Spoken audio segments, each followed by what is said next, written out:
Close your eyes. Let your eyelids become heavy, like the petals of a flower folding in for the night. Take a deep, slow breath in, inhaling the coolness of the air around you. And as you exhale, imagine a soft grey mist rolling off your shoulders, carrying with it the weight of the day, the weight of your plans, and the weight of your expectations. There is nowhere you need to be right now. There is nothing you need to solve. There is only this moment, a singular suspended jewel in the vast necklace of time. Listen to the silence that lives beneath the sounds of the world. Even if there is noise around you, the hum of traffic, the ticking of a clock, the distant voices of others, underneath it all, there is a canvas of silence. This silence is not empty, it is full. It is the womb from which all things arise and the ocean to which all things return. Imagine yourself sitting on the bank of a wide, ancient river. The water is clear, moving with a slow, powerful grace. It does not rush, it does not struggle, it simply flows. Watch the surface of the water. Occasionally, a leaf drifts by, sometimes a branch. The water shapes itself around these things, embracing them, carrying them, moving them forward. The river never argues with the rock in its path. It does not say, "You are a mistake, you should not be here." It simply finds a way around, or over, or under, turning the obstacle into a ripple, a dance, a song. Today, we journey into the heart of this river. We journey into the understanding that in the vast, intricate web of existence, there are no accidents. We are here to explore the profound truth that everything that happens to you, the joy, the sorrow, the closed doors, and the sudden storms, is not a mistake. It is, in fact, the very path itself. In the high mountains of the east, where the clouds touch the earth and the pine trees grow crooked from the wind, there lived an old master named Hideo. He was known not for his miracles, but for his laughter. It was a soft, wheezing laugh that sounded like dry leaves rustling together. People travelled from far away to ask him questions about their suffering, and often Hideo would simply pour them tea and point to the moon. One autumn afternoon, a young man named Kenji arrived at the monastery. Kenji was distraught. His clothes were dusty, his face lined with the anxiety of a man who feels he has lost his way. He had spent 10 years studying to be a scholar in the capital. But on the day of his final examination, the day that would define his entire future, he had fallen ill. A fever had seized him, keeping him in bed while the examination took place. By the time the fever broke, the opportunity was gone. His decade of effort felt wasted. He felt the universe had played a cruel joke on him. He felt his life was now a broken vessel. He found Master Hideo raking the gravel in the Zen garden.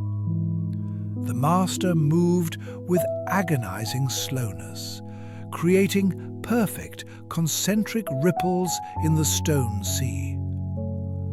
"Master," Kenji blurted out, unable to contain his turmoil, I have made a journey of despair. My life has been derailed by a meaningless accident, a sickness, a random twist of fate. Why did this happen? Why was my path blocked when I worked so hard? Surely this is a mistake. Master Hideo did not look up. He continued to rake. The sound of the wooden tines against the gravel was rhythmic, hypnotic. Scrape, silence. Scrape, silence. Look at the pine tree on the ridge, Hideo said softly, gesturing with his chin toward a tree that grew out of a sheer cliff face. Its trunk was twisted, gnarled, bending almost in a circle before reaching for the sky. I see it, Kenji said impatiently. Tell me, the master asked, stopping his work and leaning on the rake. Is that tree wrong? Did the seed make a mistake landing in that crack? Is the wind mistaken for blowing so hard that the trunk had to twist to survive? No, Kenji replied. It is nature. It grew where it could. And yet, Hideo smiled, his eyes disappearing into crinkles of skin. If that tree had grown straight and tall in the valley, the woodcutter would have chopped it down for lumber years ago. Because it is twisted, because it grew in a difficult place, it has been spared. It has lived to become ancient and holy. Its accident saved its life. Kenji fell silent, but his mind was still wrestling. But I am not a tree, Master. I am a man with a destiny I have lost. You have not lost your destiny, Hideo whispered, his voice like the wind through the needles. You have merely lost your map, and the map is not the territory. Let us sit with this for a moment. The map is not the territory. We move through life holding tight to a script we have written in our minds. We say, first I will do this, then I will achieve that, then I will be happy. We build a linear road in our imagination, but the universe is not linear. It is a spiral. It is a vast, breathing organism of interconnection. When something happens that breaks your script, a breakup, a job loss, an illness, a missed train, the mind screams, "Error! Error!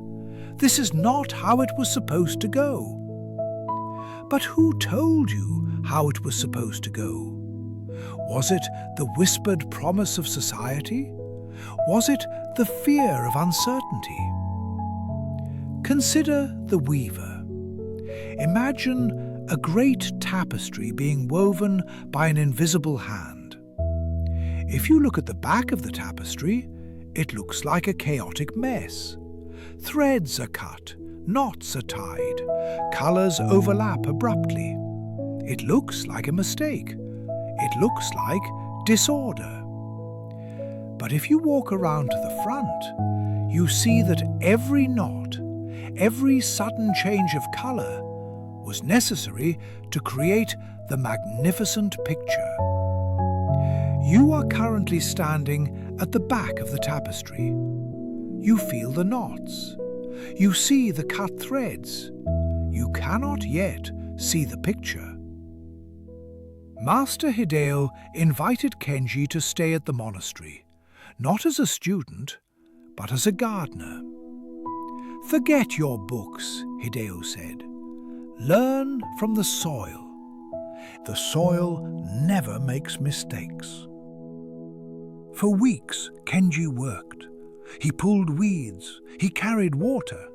His hands, once soft from holding brushes and turning pages, became calloused and stained with earth. He hated it at first. He felt he was wasting time, drifting further from his purpose. One morning, while clearing brush near the river, Kenji slipped. He tumbled down a steep embankment, sliding through mud and thorns, landing hard on a ledge halfway down the ravine. He lay there, bruised and angry. "Another accident!" he shouted at the sky. "Why am I so cursed?" As he pushed himself up to climb out, his hand brushed against something hard in the dirt. He paused. He dug away the mud. It was not a rock. It was the corner of a stone tablet. He dug further, forgetting his pain. There, buried for centuries on that forgotten ledge, was an ancient carving, a lost sutra of the first patriarch, a text that scholars believed had been destroyed in a fire 500 years ago. Kenji sat back, his heart pounding. If he had become a scholar in the capital, he would be sitting in a dusty room, reading copies of copies. Because he fell ill, he came to the mountain. Because he was made a gardener, he was by the river. Because he slipped and fell, an accident, a mistake, a clumsy error, he found the treasure that would redefine the understanding of history. He climbed back up the ravine, the heavy stone tablet in his arms, weeping. Not from pain, but from the sudden, overwhelming clarity of the great weaving. When he showed the tablet to Master Hideo, the old man did not look surprised. He only poured tea. "You see," Hideo said, watching the steam rise, "the universe does not stutter. It does not mispronounce your life. When the arrow misses the target, it is not because the archer failed. It is because the wind had a different destination for the arrow." Breathe in deeply. Let this wisdom settle into your chest. How many times in your life have you cursed the rain, only to realize later it was watering seeds you didn't know you had planted? The Taoist sages speak of Wu Wei, effortless action. It is the art of sailing rather than rowing. When you row, you use your own strength to push against the water, forcing the boat toward a destination you have chosen. When you sail, you trust the wind. You adjust your sails, yes, but you do not create the power. You surrender to the power that is already there. To believe that things are mistakes is to believe that you are separate from the universe.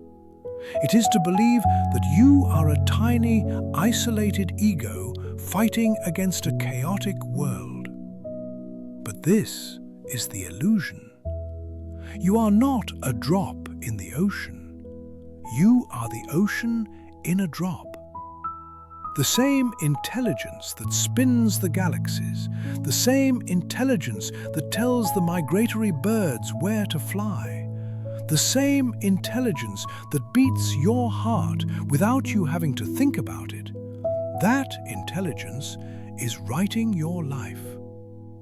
Do you think it forgot you? Do you think it made a calculation error with your career or your relationship or your health? When you stop looking, you find, the Zen monks say. This is a paradox.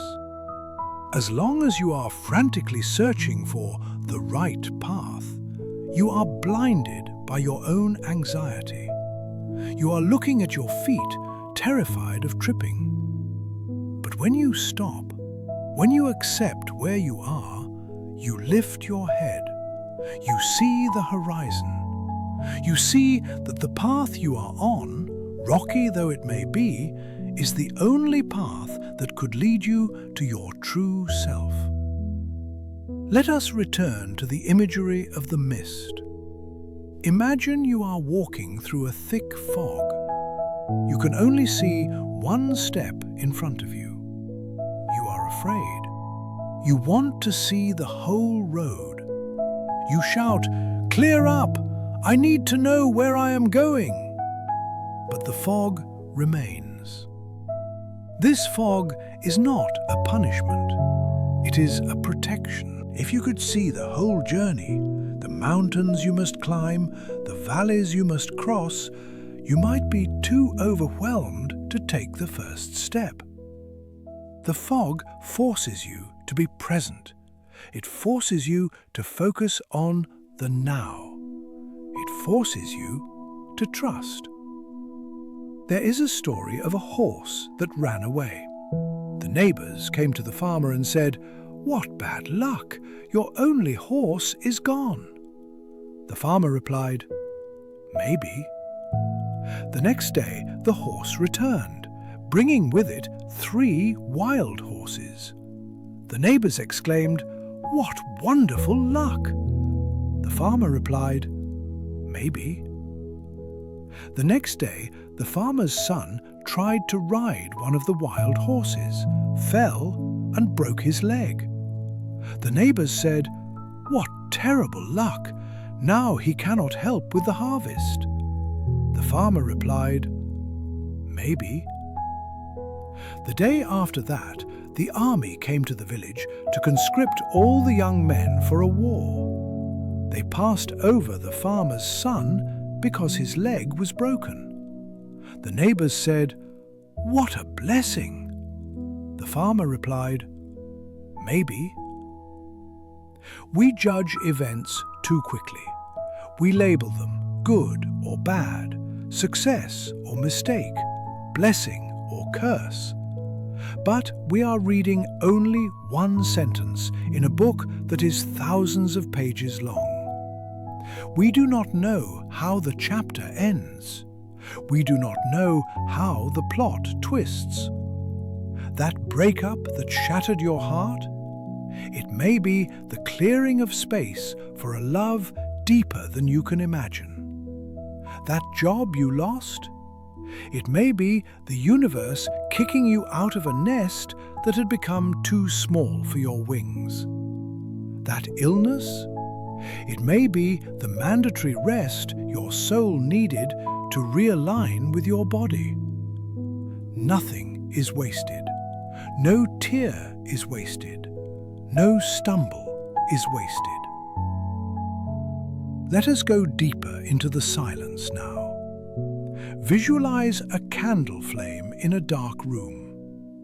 The flame is still, vertical, golden. It burns without effort. It gives light simply by being what it is. The wax melts. The candle grows shorter. Is the melting a mistake? Is the disappearance of the wax a tragedy? No. It is the process of becoming light. You are the candle. The events of your life are the burning. Sometimes the flame flickers in the wind.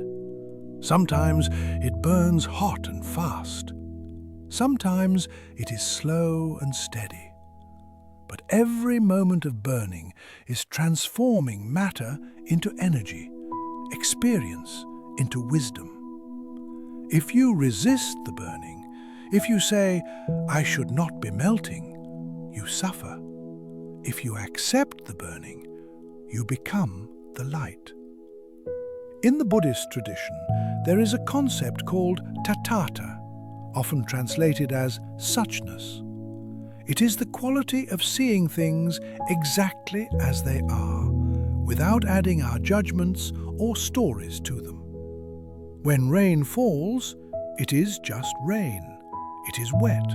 It nourishes the earth. It is suchness. But the mind adds a story. This rain is bad. It ruined my picnic. It is a mistake. The suffering comes not from the rain, but from the story. When you make a mistake in life, look at it with the eyes of suchness. I took a left turn. The road ended. Now I am here. That is the reality. I am a failure. I wasted time. I am lost. That is the story. Drop the story. Keep the reality.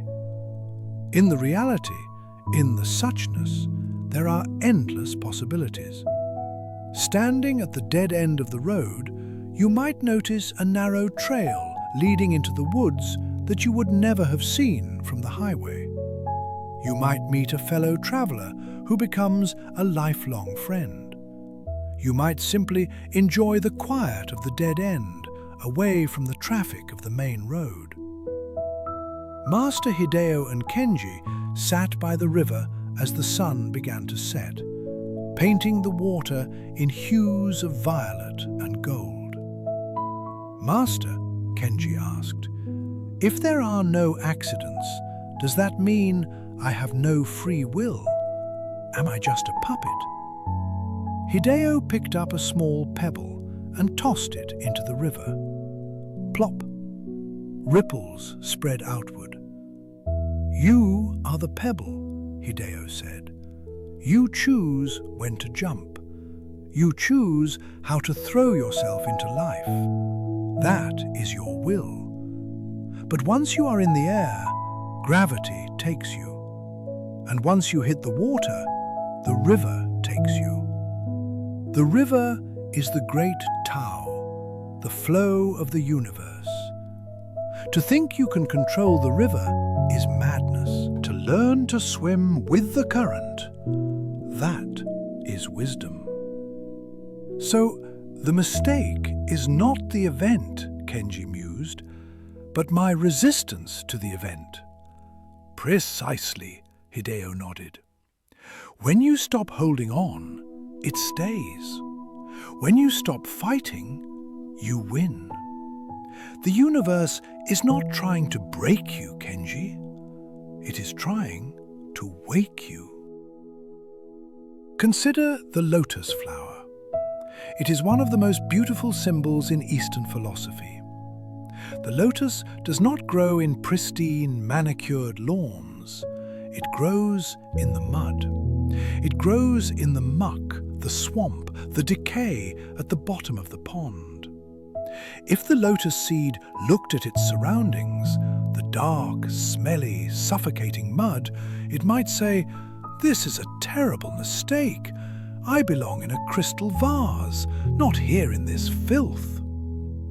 But the lotus knows a secret. It knows that the mud is its food. It pulls nutrients from the decomposition, from the mess, and transforms them. It pushes its way up through the murky water, up toward the sunlight, and when it breaks the surface, it opens a blossom of pure, unblemished white or pink. Not a speck of mud remains on its petals. Your mistakes, your traumas, your regrets, they are the mud. They are the nutrient-dense soil of your awakening. Without the mud, there is no lotus. Without the struggle, there is no strength. Without the heartbreak, there is no compassion. Do not despise your mud. Do not wish it away. Do not look at your past and say, "I wish I could erase that chapter." That chapter is the reason you are reading this story right now.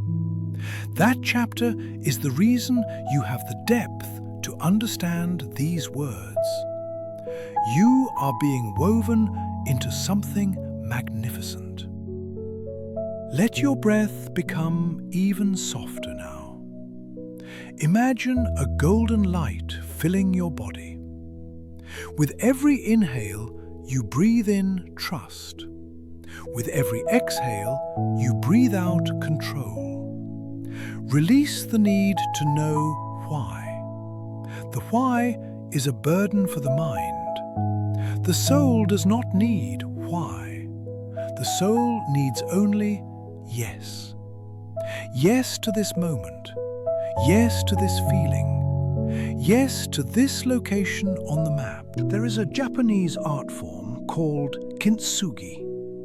When a precious ceramic bowl breaks, the master does not throw it away. He does not try to glue it back together so that the cracks are invisible. Instead, he mixes the lacquer with gold dust. He highlights the cracks. He fills the broken places with liquid gold. The bowl becomes more beautiful because it was broken. It becomes more valuable because it has a history. The gold lines are a testament to its journey, to its survival, to its transformation. You are a kintsugi vessel. Your flaws are your gold. Your wrong turns are the golden veins that make you unique. A life without accidents, without scars, without unexpected detours would be a factory-made bowl, perfect, identical, and soulless.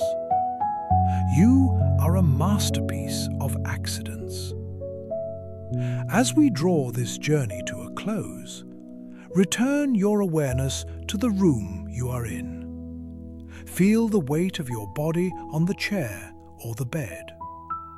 Feel the air on your skin. Remember the river. It is always flowing. Even when you sleep, the universe is working for you. Even when you are confused, the stars are holding their course. You have never made a mistake. You have only explored. You have only learned. You have only lived. Forgive yourself for the past. It was necessary.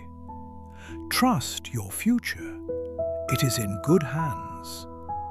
Embrace your present. It is the only place where life exists. Walk gently through your days.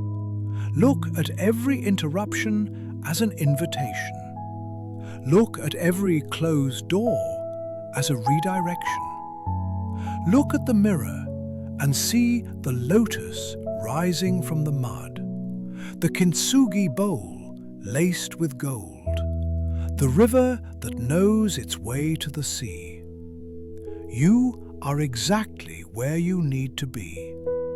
You are exactly who you need to be. There are no accidents.